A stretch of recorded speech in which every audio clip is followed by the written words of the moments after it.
Hello guys and welcome to Painting Panzers. My name's Christian and today we're going to be taking a look at an actual Panzer. I know it's really hard to believe with all the infantry stuff that I've done lately. We're going to be taking a look at the Char 1B, so a French tank that's been repurposed by the Germans, and in typical German fashion they've thrown a flamethrower on it. So we're going to be painting it up. It's 20mm and it is from Mardav Miniatures, but I'll get into all of that in just a moment. Please do let me know in the comment section if you enjoy this video and if you want to see any more 3D prints on the channel. But until then, let's get stuck in to the rest of this video. Now, this particular print is from Mardav Miniatures, and Mardav were kind enough to send this out to me, so a massive thank you goes out to them for that one, plus everything else that they sent me out. But yeah, they do some quality prints, which we'll check out in just a moment, but they use designs, licensed designs, and they print them. For example, Night Sky Miniatures, I believe, are on there, and some other really well-known designers. And they are absolutely lovely, and they've got a massive, and I mean massive, range of vehicles and guns and infantry. So as I said, they primarily focus on these prints, and the print, as you can tell, this resin print is come out absolutely wonderful. All the little rivets and such, the chain on the back is perfect. There's no like misprint there. There's the odd little ding on the back of the exhaust that is easily hidden. In terms of the supports, there was very little supports left on there that I needed to clip off. They were mainly in like between the wheels and stuff where it was really hard to get to. Gluing the individual bits on, so the barrels were easy to glue on. Each side of the tank, so the track side is one big massive piece. They glued on well together. All the little bars and stuff was really good. There's that chain I was talking about, just come out really nicely. They also have three holes where you can see them, making sure there's no resin leakage. It's just really good. I was chuffed to bits with this. So I was eager to get some paint on there, and I decided to give my vehicle a black primer. I'm using TS14. It's a Radokan from Tamiya, and then I'm going to be using dark yellow 2, which is again a Tamiya paint. This is an acrylic paint. I'm going to be airbrushing this in, so I'm going with 2 parts paint, 1 part thinner, and I'm using an Iwata Neo CN, which is like a beginner's sort of airbrush, but it does the job really nicely for this scale and for the design I'm doing. And I'm setting my compressor to 15 psi and 1 bar. And as you can see, I'm going very light on this dark yellow 2 coat. So I'm trying to make it like a really dull looking coat, because now I'm panel highlighting. So you can see in the middle of those panels, I'm making them super bright with this dark yellow 2. And that's going to make each individual panel really stand out and look the business, make it look sun damaged around the edges. And making the wash and such later on just a little bit easier to do, because we are pretty much highlighting each panel by doing this, and it really does work. So you could even leave it at this stage as just a dark yellow vehicle if you really wanted to, but I do want to add in some green in just a moment. So for the green, I'm going to be going with olive green, but I'm going to be mixing in some dark yellow 2 in there. I'm going to be adding more dark yellow 2 than I am I'm going to be adding more olive green than I am dark yellow 2. So 2 parts olive green, 1 part dark yellow, because I want it to sort of blend in with the yellow. And then I'm adding in 1 part of thinners. And then I'm testing out on a piece of paper. You can see that first spray was because the PSI was just a little bit too high on my compressor. I had actually messed with it before doing this. So I've got it back down to 15 PSI and 1 bar. And now I'm adding in some nice green squiggly lines, and I'm just making this up this time around. I'm not using any reference shot. I think I had a look, saw some Char 1Bs had just this sort of pattern, so this is what I'm going with. But if you want to be a bit more historically accurate, which I would recommend, then try and use a reference photo if you can do. It just makes life a little bit easier. But yeah, I had a lot of fun with doing it this way, just squiggly green lines, all irregular, not really joining too many of them together, just going along the body of the vehicle there, and it's come out really nicely, and you can see it's blended in well too. So then there we go, there is your vehicle. Now this is pre semi-gloss varnish, So it's going to darken up a little bit when we put that varnish on, but this is what it looks like. This is the pattern I'm going for. So take the opportunity, if you want to copy this, just to stop it here and take note of the pattern that I've used, because sometimes that's what I used to do just to get confident with spraying airbrush patterns. So now I have given it a Tamiya semi-gloss varnish, so you can see it's got a bit of a shine to it, and this gets us ready for deco application and wash. So we're going to start with the deco application. Now I've got some old Peddinghaus decals that I'm going to be using for this, and full transparency, this was a bit of a nightmare, and I will explain it in just a minute. But once you've got that deco in a bit of water and applied onto the actual body of the vehicle, use some micro salt, and then once it's somewhat dry, come along and try and remove the excess from there, and it will start to melt into the grooves. Now the problem I had was actually with these numbers.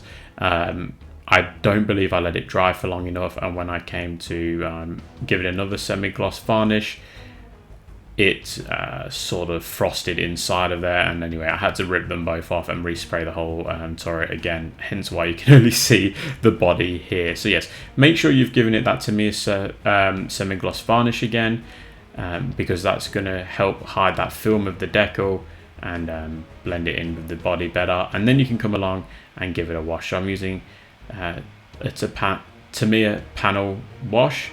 It's a dark brown wash. It already comes with a needle on there, and you can see that just by adding in a little bit of that wash, it just runs away with that gloss varnish as that flat surface. And then you only have to leave it for about 10 minutes, and you can come along and get some odorless finish. So I'm using Abteilung 502 for my odorless finish. I'm putting in a cotton bud, and I'm just drying it off with a bit of kitchen towel, and then I'm coming along and just trying to tidy up as best I can. It's always hard to really tidy up when there's tons of rivets like this, because yeah, you have to get in between the rivets. Some people would use a brush and stuff, but that just is too time consuming for me. But yeah, just try and be a bit cleaner than I am.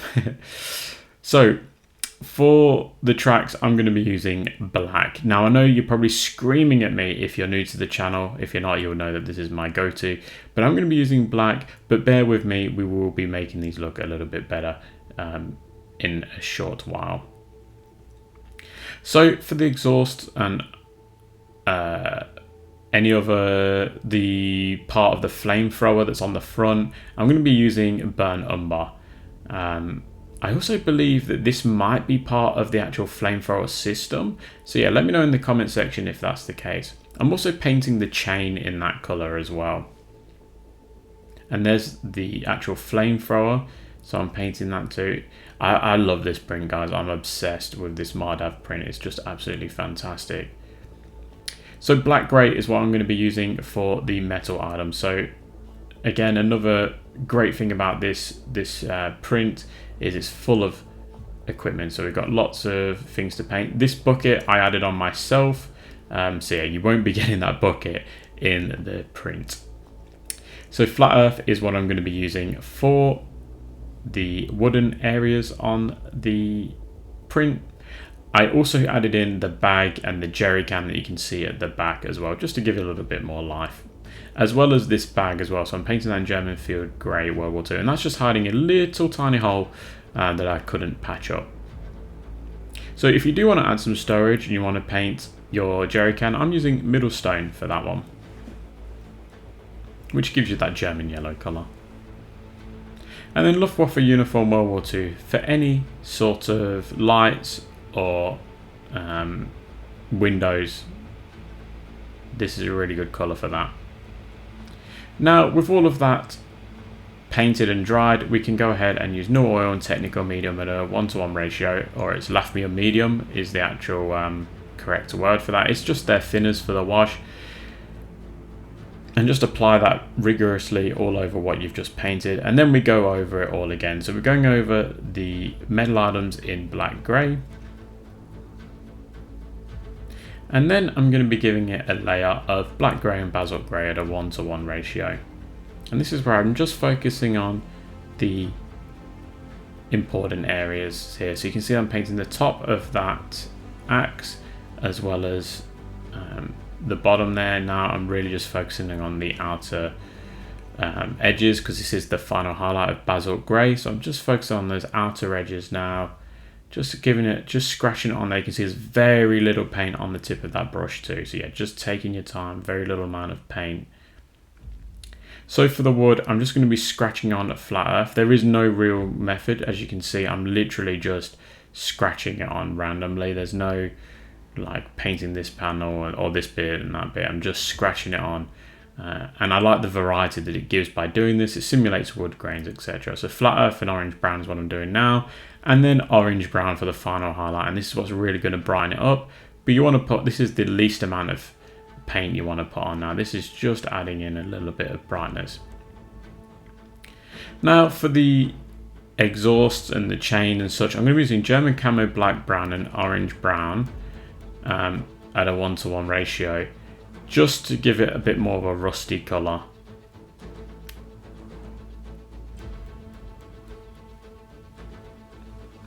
So now we can use middle stone, and we're going over that jerry can here, just scratching it in there, getting lots of details. And then whilst that dries, I'm going to be painting the bag as well as the sleeping bag or the rolled up tarp in German Field Grey World War II. And then German Field Grey and Grey Green at a 2:1 ratio. So you want to do a little bit more German Field Grey than you do Grey Green, just so it doesn't go too light and look a little bit unrealistic. Now for a bit of fun, I thought I'd add some marking on the jerrycan, which I believe indicates water. So I'm using white grey for that one. And I'm just painting in a nice little cross. This was common on some jerrycans. I know they marked for different things and different colours. So I thought this would add a nice little bit of detail on the jerrycan. Now for some random chipping, I use German camo black brown, and I'm just dabbing the majority of the paint off using a bit of foam on a kitchen towel. And it is very subtle what I'm doing, guys. I don't put on too much because I think it just makes it look a little bit too silly at this scale. So just little dings and stuff on areas that would be high traffic areas that you're going to get damage and such.